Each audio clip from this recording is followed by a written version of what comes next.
Hello, it's Sherry Truhlar with Red Apple Auctions. Thank you for watching, where today we are going to be talking about improving your audience of your benefit auction. Now, what the heck does that mean?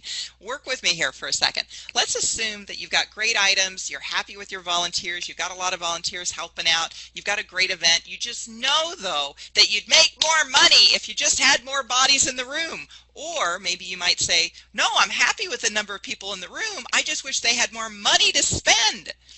That is audience development. Because if we have, like if we're selling more tickets, obviously we're making more money for the bottom line. If we've got people who have more disposable income, we're selling items for more money in the auction, therefore making more money for the bottom line. So that's an area within the benefit auction world that's called audience development.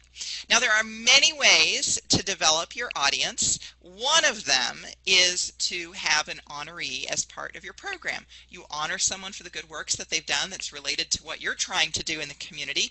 Those people bring their friends and their family, and thereby you're introducing new people to your cause and getting more bodies in the room.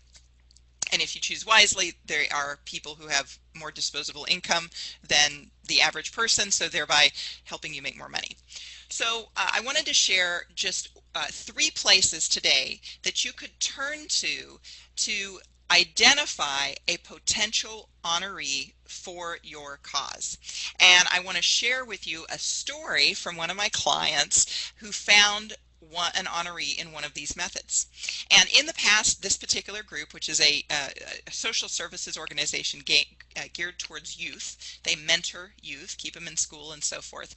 And in the past, she'd always had some sort of a lead for an honoree. Maybe there had been a board member suggestion. One year they had a celebrity, and that was great. They had a lot of people turn out to see the celebrity get the award. But she was running dry this year, and that particular year, I should say. And so she was reading her local business journal. And for those of you that don't know, in larger metropolitan areas, there's not just a newspaper that covers the news of the town, but there's a business journal. And the business journal is like a newspaper reporting what's going on in the business happenings of the community.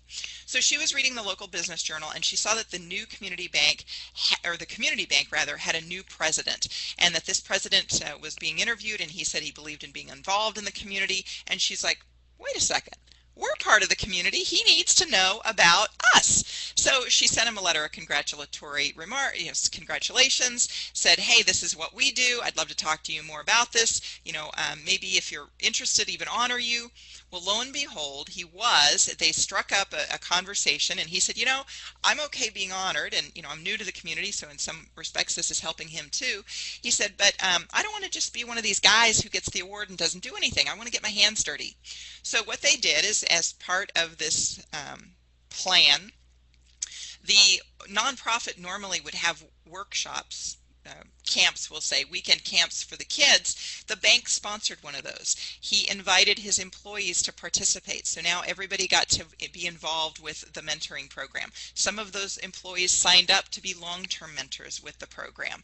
So then that following week, when they had the gala and he got up and got his award, he was able to talk firsthand about what the bank was doing, what their long-term commitment was, what he saw firsthand from the nonprofit. It was a lot more interactive.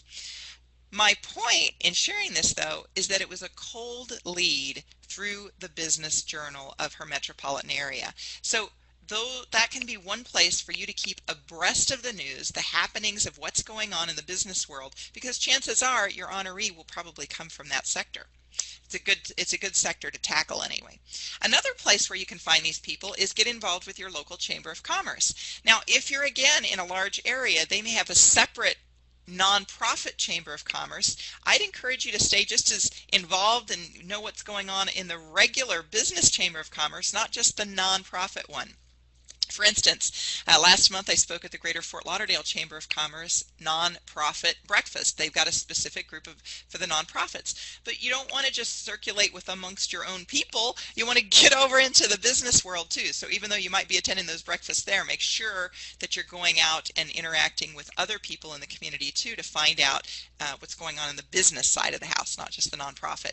The third place that I'd encourage you to keep an eye on is, and this will only work if you're in a metropolitan area, but if you've been following newspapers in recent years, you know that it's been tough for a lot of newspapers to make it. But one area of the newspaper division that's going really well are these micro sites where they report on neighborhoods. And if you go to patch.com, you'll see a list of major metropolitan areas. You click into the city that's closest to you, and lo and behold, you'll see all of the different sites that they cover. So like here in the Washington, D.C. area, there's a patch for like Chevy Chase and Bethesda and Arlington and Alexandria, even different regions within Washington, D.C. They're reporting on the news in that area. So if you're a nonprofit in one of those specific communities, that's what you want to keep an eye on, is to find out what's going on in your part of the world, because those are the kinds of people that you're going to want to be honoring. If there's someone that lives in your neighborhood or is making news in your neighborhood, that's going to be the most direct source for you.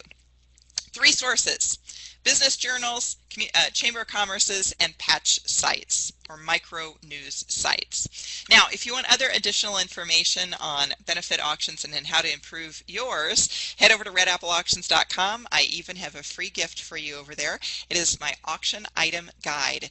Every year, in the beginning of the year, I go through the auctions from the previous year, pull out the top 100 items that sold for overvalue in the auctions I worked last year, pull that together in a guide for you this year. It's called What Sold Supreme in 2013. Pick that up for free just by dropping in your name and email, and get some great ideas for your procurement. I'm Sherry with Red Apple Auctions. As always, good luck to you in your benefit auction.